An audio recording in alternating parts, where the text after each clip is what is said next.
This is not a CBC singular incident Here and of Now. bullying or harassment. It seems to be more like to me, it's a series of events more than anything. So I'm not aware of anything. I want to be very clear about that. But I also want to say this is a very serious issue. The opposition raises the specter of bullying in cabinet. Paul Davis tries to get answers on whether the Liberals are dealing with harassment complaints.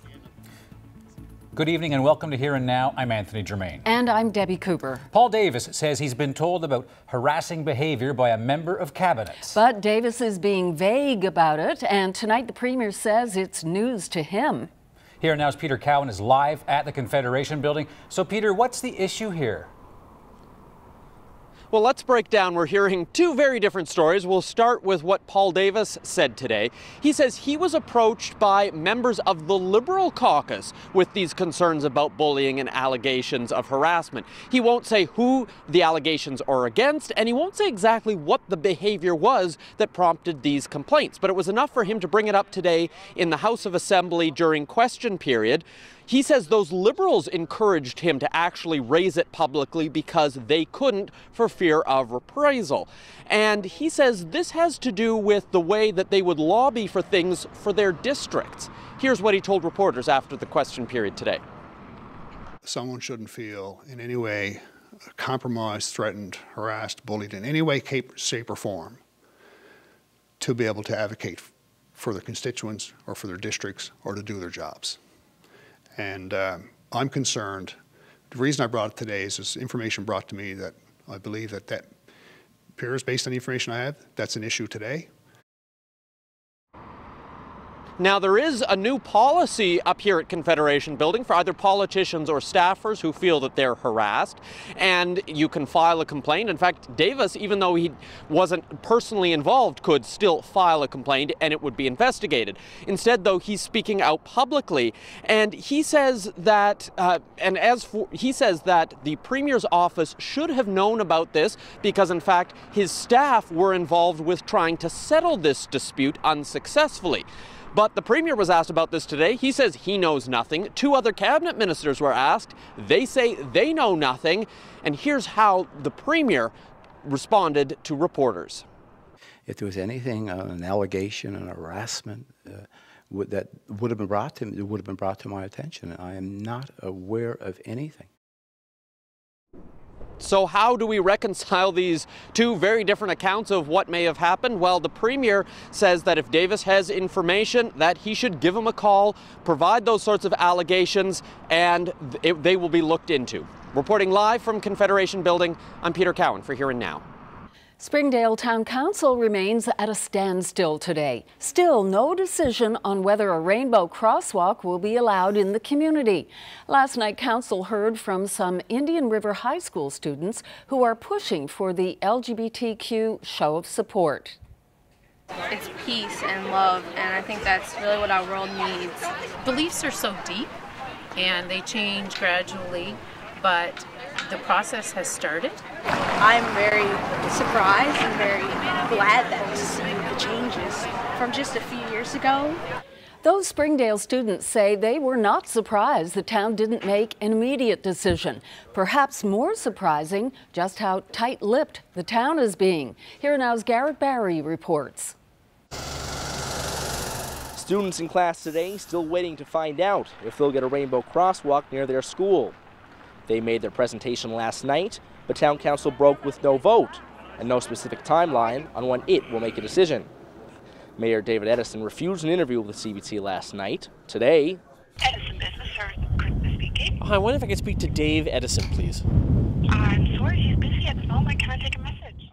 we tried other councillors too. Hi, Mr. Weir. This is Martin Jones calling you from CBC. I'm wondering if you'd be willing to do a follow-up interview with me after last night's meeting, just to get your thoughts on what happened and get some timelines. No answer.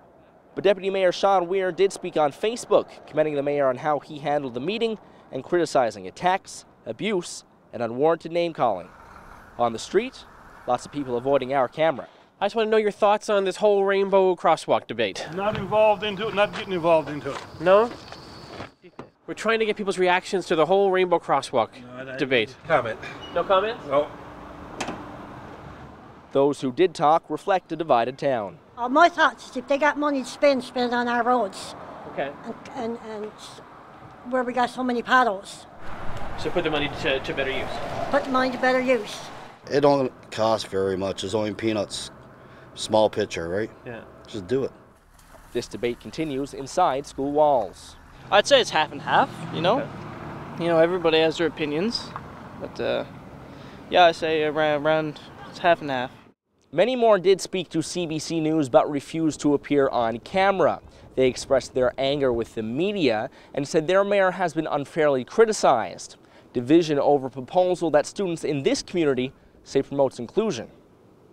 Garrett Berry, CBC News, Springdale. Beefed up security in Toronto after yesterday's deadly van rampage. An added police presence can be seen around Union Station, the Air Canada Centre and elsewhere around the city. 10 people were killed yesterday and 15 injured in that attack. And the first of the 10 fatalities from yesterday's attack has been publicly identified. Anne-Marie D'Amico worked at an investment management firm in the area where the van struck. Friends are remembering her today as one of the brightest lights and biggest hearts.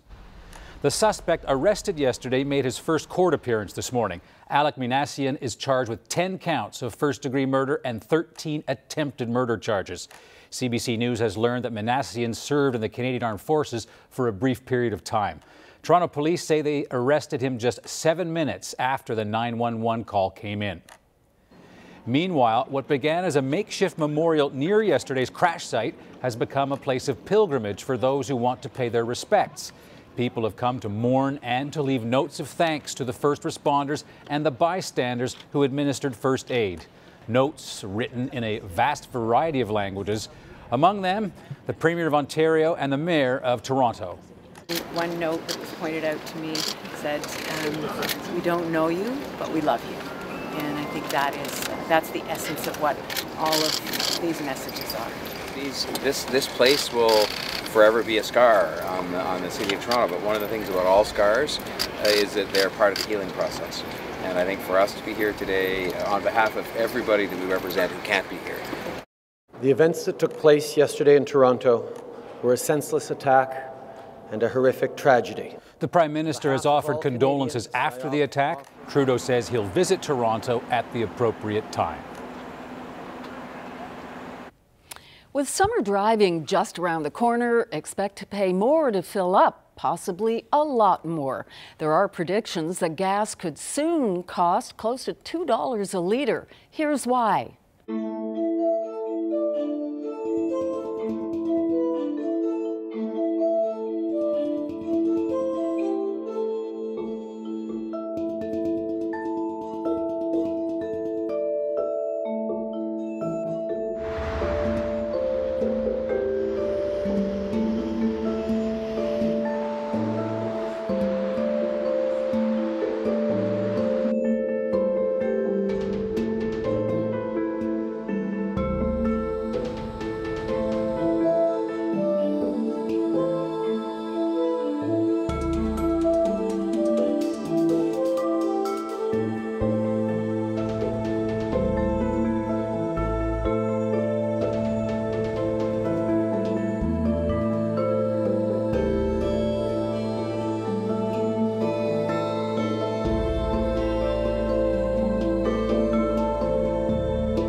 Other concerns you can add to that list, the fact that OPEC-led production cuts are still in place, and there's the prospect of U.S. sanctions against Iran.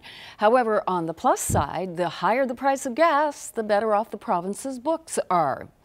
On Budget Day just a month ago, the province predicted the price of oil to be $63 a barrel, but right now it's hovering around $75 a barrel, and if that continues, it will mean millions more going into provincial coffers. How much more?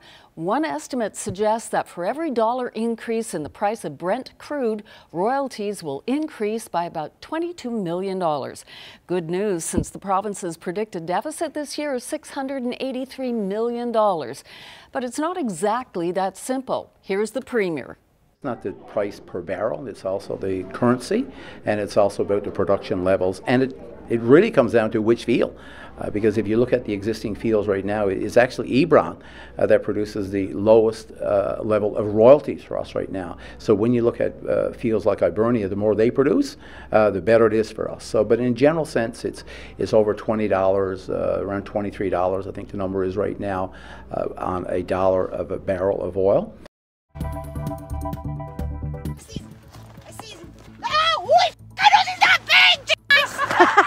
You'll never believe what these two reeled in while they were ice fishing in Labrador. Not going to tell you right now, though. You'll have to stick around to see what, if anything, comes out of that hole. With next year's election looming, the provincial Liberals unveiled Phase 3 of its Way Forward plan today. One big part of that, a total revamp of how people can access government services. Here Now's Megan McCabe got an introduction to it all this afternoon, and she joins us live now. So Megan, this is all about a new website? Exactly. The government says this is a 5-year plan to reach a single sign-in online for basically all government services. So instead of the 65 different government websites we have today, there'll be about 5. And they say that it'll work because, for example, right now, it can be really frustrating to go online to renew your driver's license. Your dashboard, and we hope that this becomes, a one-stop shopping place for everybody. These College of the North Atlantic technology students are getting a peek at the new streamlined website. And the website is phenomenal. I mean, the fact that you have everything at your fingertips, everything you could want, everything that you need. Announcing this new digital by design part of his government's Way Forward, Premier Dwight Ball told those students how bright their futures are here in the province. And they're sharing his optimism. My classmates, yeah, we all think that there's definitely a future here on the province, and I mean, it's really nice to actually have that kind of background and have that kind of confirmation that you will have a good opportunity here. Yeah, same thing in my class. Most of my class is young. There's some older people in my class, and they all think pretty much the same. Despite the ever-present dread of debt and deficit, Ball says the government's plans are saving money and improving services. More importantly is about that we do a better job in delivering those services no matter where people live. The new website will cost $8 million a year for the next 5 years to develop, but it's supposed to save $16 million when it's online. There are no layoffs as a result of this. I mean, attrition is an important pillar in how we're dealing with the public service, and we've made that very clear, not only through public sector negotiations, but in the budget. So, I mean, as we find efficiencies, we'll practice attrition. You cannot go online right now to see this. It's very much in development, and they're phasing it in over the next 5 years. And Ball says that even if they don't win next year's election, he expects any government will stick with this 21st century plan for online services. Reporting live for Here and Now, I'm Megan McCabe in St. John's. A widespread fire began mid-afternoon around the Sugarloaf Path near Kittyviddig Village in St. John's. The East Coast Trail Association put out a warning to hikers to avoid that route. While mostly a brush fire, at times there were major flare-ups when trees became engulfed. Firefighters worked to keep it from spreading as flames were fanned by the wind. Concern increased to the point where a chopper was called in to do water drops. There's still no word on the cause of the fire. Fortunately, it's contained. Yeah. Still kind of messy, though. The grass, is all dead in the bottom, too, this time of year, and so it really can go up in a hurry. More dry weather over the next 2 days, and then some rain for any of those hot spots that may linger. What a day today, though. It was lovely. The hot spot, Pools Island, which is on the north coast, just north of Gander and the Bonavista North area, 15.2 in terms of the official Environment Canada stations, that is. And these are the stations that we look at in terms of where we kind of mark things in terms of highs today. Double digits in Happy Valley Goose Bay at 11 degrees there as well. St. John's topping out at 13 degrees. The area of high pressure continues to dominate and will bring us more in the way of sunshine tomorrow and more of that southerly flow, which will help boost temperatures once again. This low spinning off to the south, that's going to increase the clouds across the Maritimes tomorrow, bring some rain in for those folks, and then into our neck of the woods as we roll into the Friday time period. So I'll break down your full timeline as we roll through the next 3 days coming up in just a few minutes. Yeah, it's pretty scary actually. You know, why is it still standing there? What's inside of it, I wonder, you know. More than 20 years after it was abandoned, the Grace Hospital residence still stands. Why one business owner wants it torn down is coming up.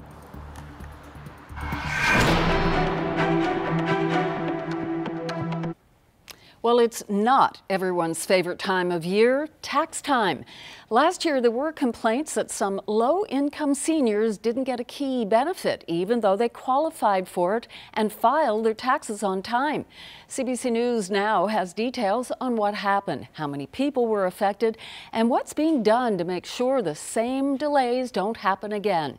Rob Antle has our story. If you're a low-income senior, you can qualify for the Guaranteed Income Supplement. It's a monthly payment from Ottawa that's aimed at helping you out. But last year there were problems, especially here on the East Coast.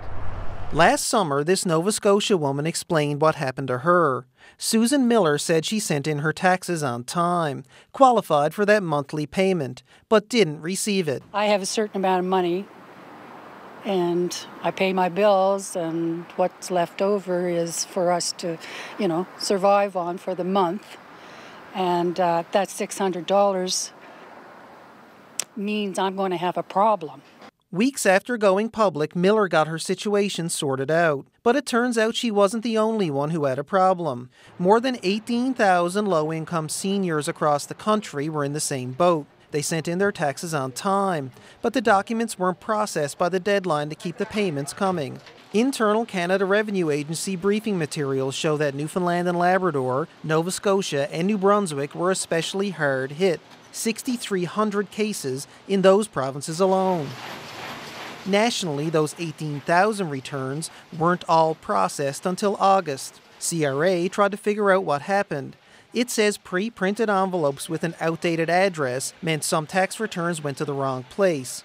And there was an issue with getting paper returns done on time if they were filed close to the deadline. CRA now says it's working to fix all that, changing those envelopes, working to process returns faster in larger centres, and improving the tracking process, all to make those returns a priority. Rob Antle, CBC News, St. John's. A man accused of forging 44 school bus inspections will serve 2 months of house arrest and pay $12,000 in fines. Peter Roach is also placed on 10 months probation. Roach is the owner of Roach's Automotive in St. John's. He was set to begin a 5-day trial today, but pleaded guilty to all counts instead. The sentence comes more than a year after the Royal Newfoundland Constabulary and Service NL charged Roach with a number of offences. Well, the Edge bounced back with a big win at Mile 1 last night, downing the London Lightning 123 to 110. The home team tied the division finals at 2 games apiece in the best-of-7 series. Karan Williams and Charles Hinkle put up 28 points each, while big man Ryan Reed added 22. Game 5 is Thursday night at Mile 1 Centre. Game 6 and, if necessary, Game 7 will be played in London. He gave me a call to ask me would I play with Tommy Cash, and I was like, yes. You might not know Doug Randell, but you might know his music. Just ahead, meet the Newfoundlander who's played with some of the biggest country music families.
Welcome back. The Salmon Festival announced its concert lineup today. And you'll see that headlining the July 14th event will be Canadian country artist Emerson Drive. Also on the bill, Juno Award nominee Aaron Pritchett, as well as the Punters, Kelly Loader, and the 8-track favorites. Should be quite the show. And rounding out the lineup for the event is Grand Falls, Windsor's own Rod Jackson and the Perfect Strangers. Now, we want to introduce you to one of the members of that band, guitarist Doug Randell. And as you're about to hear, he's played with some of the royal families of country music. My name is Doug Randell. I'm originally from Ingley on the Northern Peninsula. I got a call from Ward Pike, which is, I guess he's well known in the industry too, so he gave me a call to ask me would I play with Tommy Cash, and I was like, yes. Mr. Cash was actually the most gentle, kindest man I've met, like in the business, when it comes to very mild-mannered, easygoing, great guy. We were playing, and after a show, we went back to the dressing room where, like, the food and, of course, beer. And I took off my hat and I laid it on the table, and I went to the washroom. And when I came back, Mr. Cash was like, I'm so sorry, Doug, I'm so sorry. When I get back to Nashville, I'm going to get you a new one. I was like, I said, what's the problem? He said, I tipped over a beer on your hat. I said, well, Mr. Cash, that means more to me now than ever it did, because I got the story of saying that you actually tipped the beer over on my cowboy hat. So it was good, and it was tipped over like right in the front. So, but it still works. It was awesome. Dion Pride, well, Charlie Pride's son, I played with him. I guess people is well known with the Energizer Bunny, and he's like the Energizer Bunny. He's like energy with, he was make me tired actually looking at him. And great guy, so appreciative that I was on the stage with him, and I'm like, you don't know how appreciative I am to be on stage with you. And he was like, no, it's complete opposite. I'm honored to play with you. So he's they're really good guys, I gotta say. I also played with Marty Hayward, which is the oldest son of Merle. Got to play, maybe 20 shows with Marty, like all over, like Montreal, all over Nova Scotia, and we've done a tour across the island here in Newfoundland, all the arts and culture centres. And Marty's a great guy. He said I'd fit in great in Louisiana, because they would call me Bubba, because he's a real tiny guy, and he was like, man, you're a big guy. And I was like, he said you would fit in, they would call you Bubba down Louisiana. So you're dealing with really professional guys, and to play alongside of them was great. I also played with David Vazell, which people knows I'm Gonna Hire a Wino is one of his great songs, Lefty Vazell's brother. He said, I love you till I die. When I was playing with David Vazell, I'd done a couple of songs before David Vazell came out, and it was a George Jones song, He Stopped Loving Her in a Day. As the years went slowly by, I heard a lady's background vocals in the back, and I looked back, and it was Georgette Jones, which is Tammy Wynette's and George Jones's daughter. So that was a thrill by itself. It was a highlight of my life, actually, to have her sing backup on one of her dad's songs that I was singing.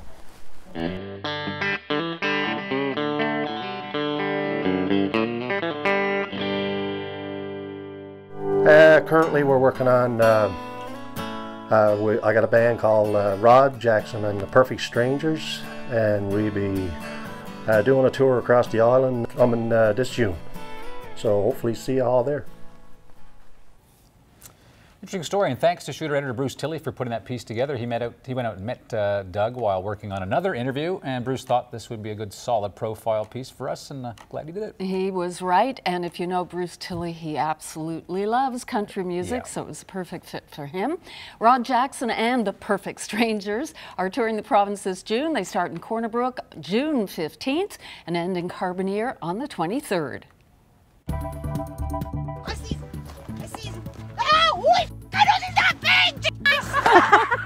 A big fish tale from the big land. What happens when this married couple hook a whopper while ice fishing in Labrador? Well, stay tuned to find out.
Welcome back, everybody. As you can see, Ryan is joining us now. But before we get to a closer look at the weather, we have some exciting viewer photos to share. Yeah, quite the pictures. Not a creature you'd want to get too close to, but Jenna Flowers snapped some pictures of this rather healthy-looking creature near Hopedale.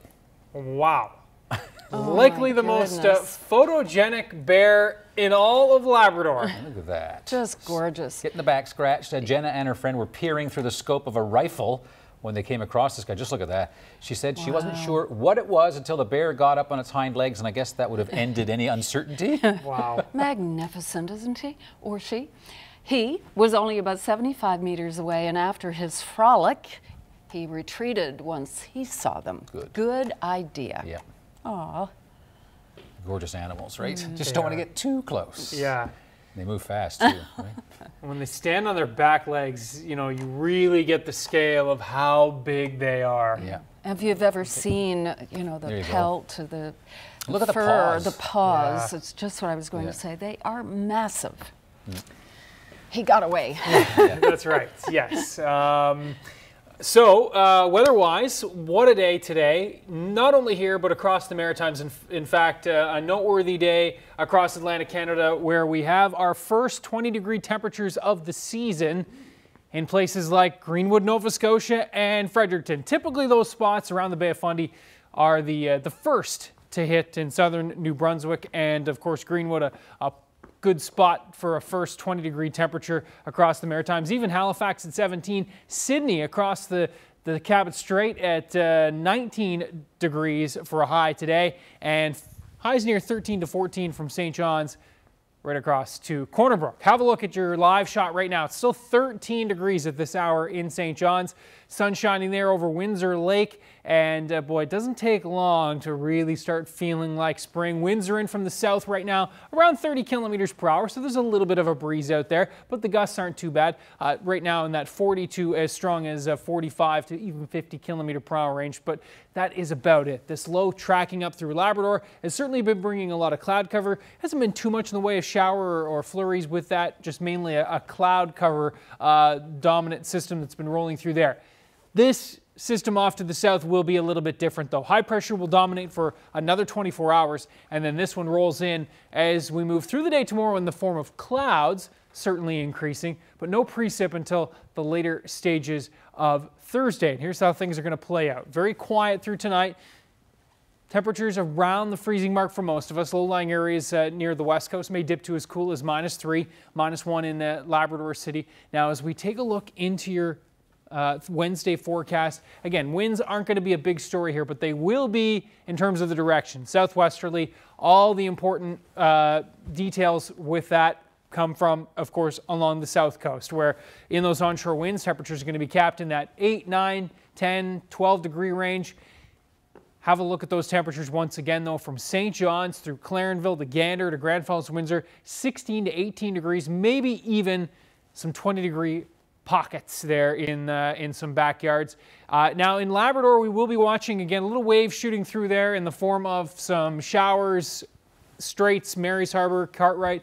Pretty much everybody a chance of seeing some showers tomorrow and some wet flurries mixing in from Nain back towards Labrador City as that frontal little trough moves through. Now into the Thursday time period, the clouds certainly thickening up, continuing to thicken through Newfoundland. Late day showers from Corner Brook down through to Port aux Basques, but it's generally going to be Labrador that gets into that shower activity through Thursday. Clouds will dominate. We will see a chance of a wet flurry mixing in Labrador City. Still some double digits for Corner Brook, and I think we are in that 14, 15, 16 degree range from St. John's across to the west coast. This system will continue to track in with rain for Friday. Temperatures will stay mild for Friday and in fact right through the weekend, and I have those details coming up with your long range in just a few minutes. I see him. Oh, holy I know he's not big! I don't know, boy. He was as wide as a hole! Well, it's a good thing they had a camera. They captured possibly the best reaction ever to a couple reeling in their catch. Well, those two excited anglers join me now from Labrador City. Rick Wheaton and Bernadette, welcome to Here and Now. Thanks for having us. Thanks for having us. Rick, first to you, where was it that you decided to go fishing on that day? It was Julian Arm. And that's a spot you usually go to? We have in the past, yes. All right, looked like a gorgeous day, and not only that, but the fish were actually biting, right? They were. And what did it feel like when that fish took your hook? It felt like a ton of bricks had grabbed it and run away. Because when you look at the video, you can really see the rod bending down, right? Yeah, I never had a lot of confidence in that rod. It was one of our friend's rods. And I noticed when it's really bent like that, Bernadette, you were kind of standing by watching your husband. You're like some kind of fishing cheerleader. What were you thinking watching Rick struggle with the reel? Well, I'm usually the one that fishes, so watching him struggle, I was wishing that was my fish. Did you think that he might actually lose it? I was afraid he might. I could see he was struggling really hard, so. Now, at one point in the video, Bernadette, you get a glimpse of this catch of the day. You're looking down through the carved hole in the ice. You kind of lose it. Just how excited were you? It was amazing. His eye swam past, and it looked as big as mine, and I knew that he had something big. And what do you mean as big as yours? You caught one too? I did, yeah. I caught one just after his. Not much smaller, but it was pretty close. What were you using? Were you using bait? Yes, we were using bait. We had a 5 of diamonds lure with a piece of moose meat. Moose meat? Moose meat, yeah. Isn't that for people? It is, but everybody loves moose meat. Okay, it was quite the day. Rick, the ice fishing hole that you'd cut, not that big. Walk me through the actual trick of landing a fish like this through a relatively small hole. You just got to try and keep your line to the center of the hole. Hope the hook is far enough into his mouth that when you're hauling on him, his nose comes to the center of the hole. And you can feel it when his nose hits the center. And then when it's there, you just, no problem to haul him on up. Right, and then at one point you see some bubbles coming up through the hole. That's always a good sign. When you see the bubbles, it's like they're giving up. They're close to the surface. It's their last little burp. Now, on the video, you're asked if you're going to turn this massive fish into a trophy. What did you do with it? We actually smoked it. Is it any good? How big was it? I was 29 pounds, 44 inches long. That's quite the fish.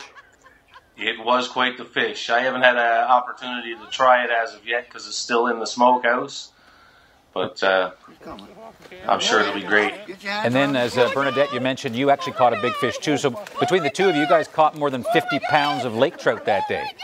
It was 50 pounds on the nose. His was 29 and mine was 21.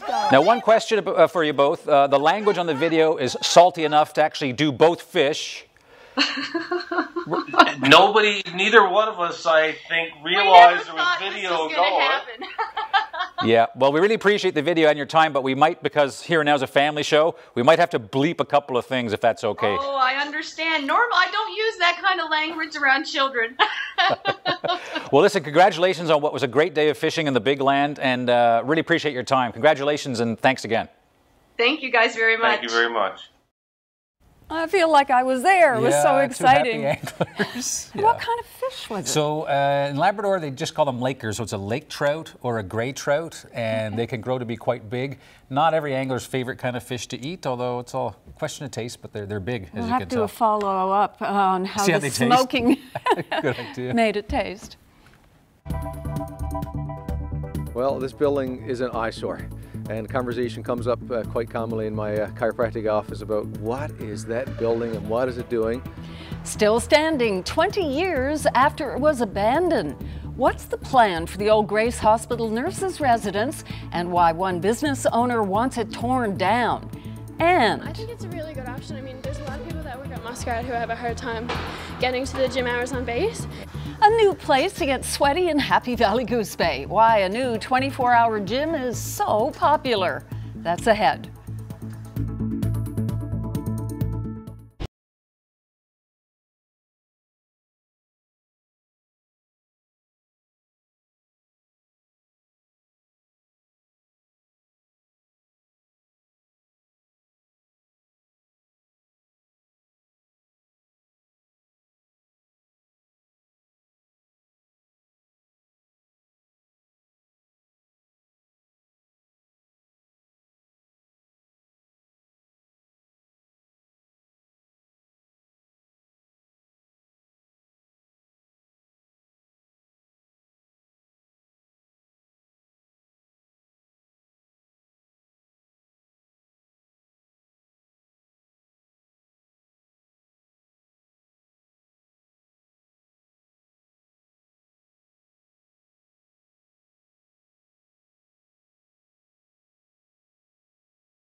People in Happy Valley Goose Bay can finally work out whenever they see fit. The town now has its own private gym, a first in the community. It's filling a very obvious void of fitness facilities in the town. Here Now's Jacob Barker has more. Until Gears Gaines was built, this was the only option, a gym on an army base. To get a membership here, you'd have to line up at 4 a.m. and only 150 memberships were available to civilians, and the gym had set hours. Gears Gaines is making fitness equipment accessible in a town where it's been hard to come by. I think it's a really good option. I mean, there's a lot of people that work at Muskrat who have a hard time getting to the gym hours on base. 24-hour option is awesome. I go to work at 5:30, so no. Okay. For that reason, I could not. So it was just impossible for you to get a membership before. Absolutely, it was impossible. Yeah. Key fobs let people in at any hour of the day. There's definitely a market for a 24-hour, partly unstaffed gym. It's becoming increasingly more popular around North America. The gym is also offering fitness classes and you can start at about 60 pounds. Personal training. This is a popular machine. Everybody likes to work on their chest when they work exercise. Yeah, but I bring them through every machine, especially for beginners, so they can learn how to use all the equipment we got to offer here. The base is continuing to sell memberships to civilians, and the town recently announced it will build a wellness center just across the road. It shouldn't have too much of an impact. Hoping to hit our market over here, and they'll have their market over there. But Gear has reason to be optimistic. He said he needed to sell 200 memberships to stay afloat. Over a month in, he's surpassed that number. Every day is new members, so we've been continuing to grow, and hopefully we'll continue to grow in the future. Growing their membership all the way back. while they're growing muscles in Happy Valley Goose Bay. There you go. Yeah, that wasn't so bad. No, not too bad. Jacob Barker, CBC News, Happy Valley Goose Bay.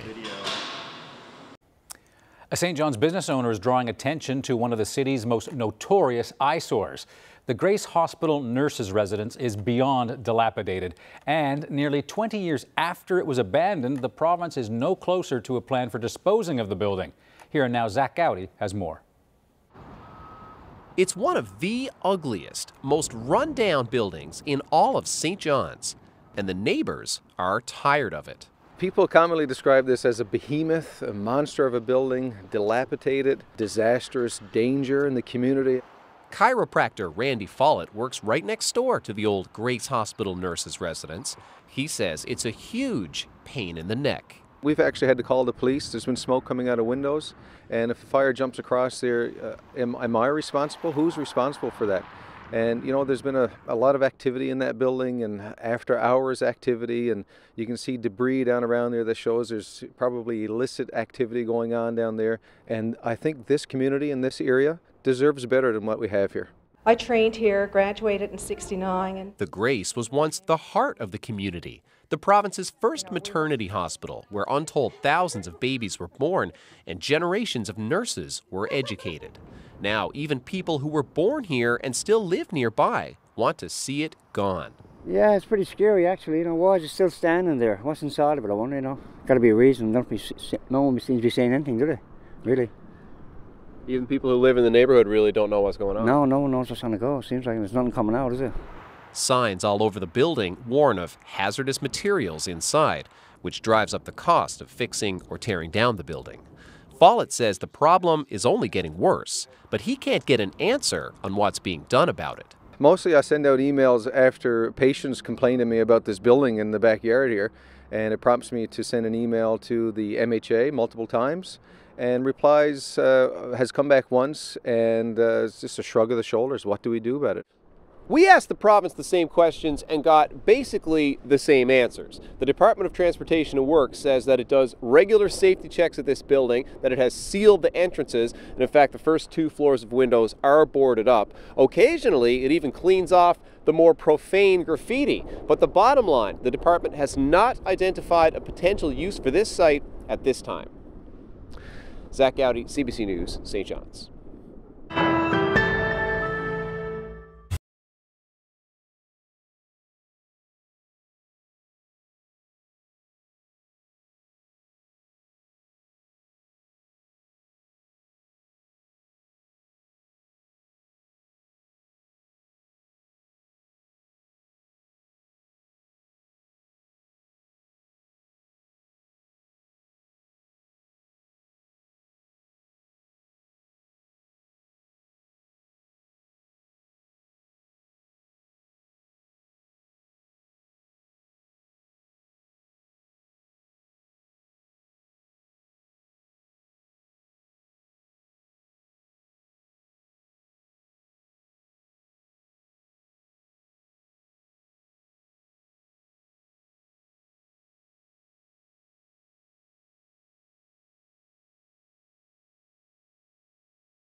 Okay, let's take a look at our young athlete of the day, someone who is celebrating his 11th birthday. Congratulations. This is Jack Carter from Portugal Cove, St. Phillips. He is a goalie on the Northeast Eagles Atom A Extreme and the Red Prospects team. Sorry about that. He also plays with the NL Blizzards and Ice Dogs. Love those jerseys. Jack was one of 24 goalies from around the world invited to attend the Hockey Hall of Fame Future Legends event for players born in 2007. Wow, congratulations on all of your achievements and for being chosen as today's Young Athlete of the Day. Happy birthday.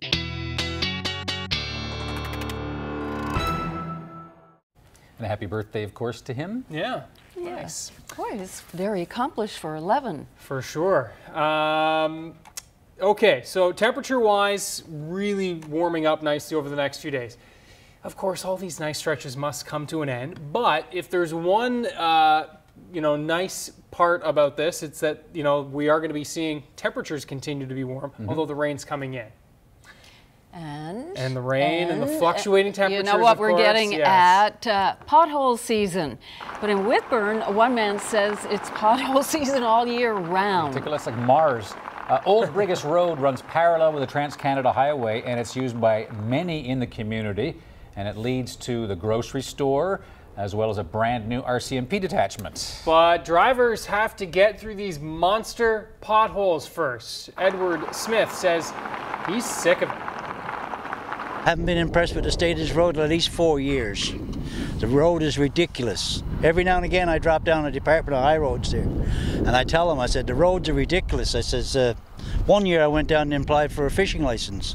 They said, why? I said, because the holes in the road are deep enough to fish in.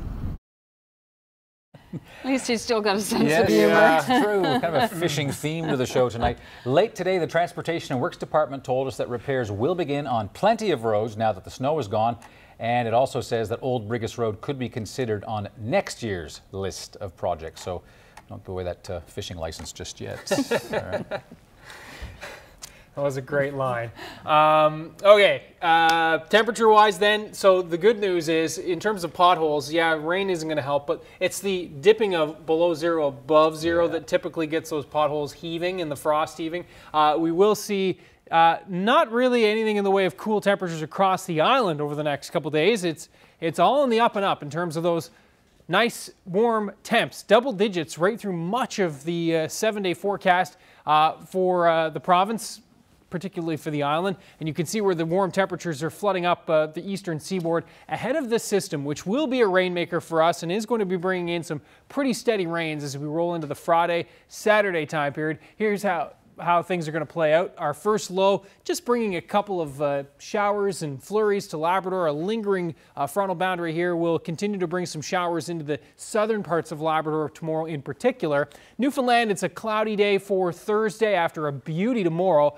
Clouds certainly more dominant on Thursday. Late day showers pushing up towards the southwest coast, and then the rain will push in for Thursday evening in through the overnight. And some of these rains will come down at times heavy. Can't even rule out a rumble of thunder in here if things line up the way that they're looking right now. This low will continue to roll off to the north by Friday morning. The periods of rain will start to depart, and it's more of a lingering shower event for Friday afternoon into Friday evening. And certainly for Saturday, it looks generally quiet. We've got some cloud cover dominating, shower chances more so into the afternoon and evening hours, but the steady periods of rain will be done.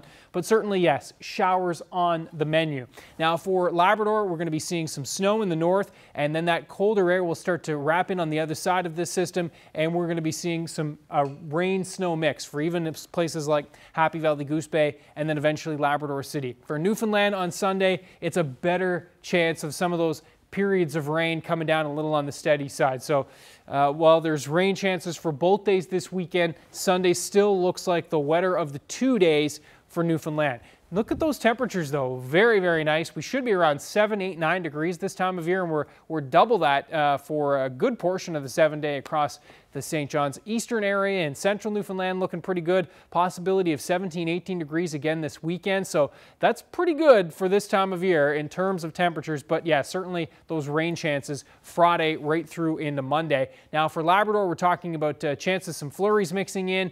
Temperatures in western Labrador on Saturday, that should read 2 degrees, and you can see we're near the freezing mark back through into the Sunday, Monday time period as well. That's your forecast. We'll keep you posted.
Welcome back. Well, it looks like we have some time to share a viewer video with you. And this one comes to us from a particularly high traffic area outside of Deer Lake.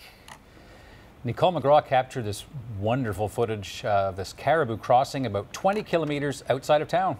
She says there were 7 caribou and she didn't mind stopping to let them pass at all. Oh, look at that. That's nice. Taking this time. Oh, there we go. Catch her upper and put on a little speed now. That's beautiful. A new record has been set for the fastest mile ever run at the North Pole. Paul Robinson clocked a straight mile on a drifting ice floe at 4 minutes and 50.95 seconds. And to get that record, the elite Irish runner braved temperatures of minus 30 degrees Celsius. Look at him go. Oh my goodness, how could his lungs take it? He must have seen that polar bear they had earlier in the show. Despite the freezing temperature, no winds and clear blue skies made for favorable conditions. This isn't Robinson's first record run. He's also the record holder for the fastest mile in Antarctica. There you go. Here's a bit of weather for you, Roy. Man, what a place to run. You know, you initially say that, you think yeah. Why? Yeah. But that's pretty good dinner conversation. Yeah. Guess what I did? That's right. That's amazing. He didn't have much insulation on him either. No, no. I'd imagine that's why he was running, to stay warm. Probably. Speaking of snow, I want to show this picture. We'll just zoom right in because we're a little short on time.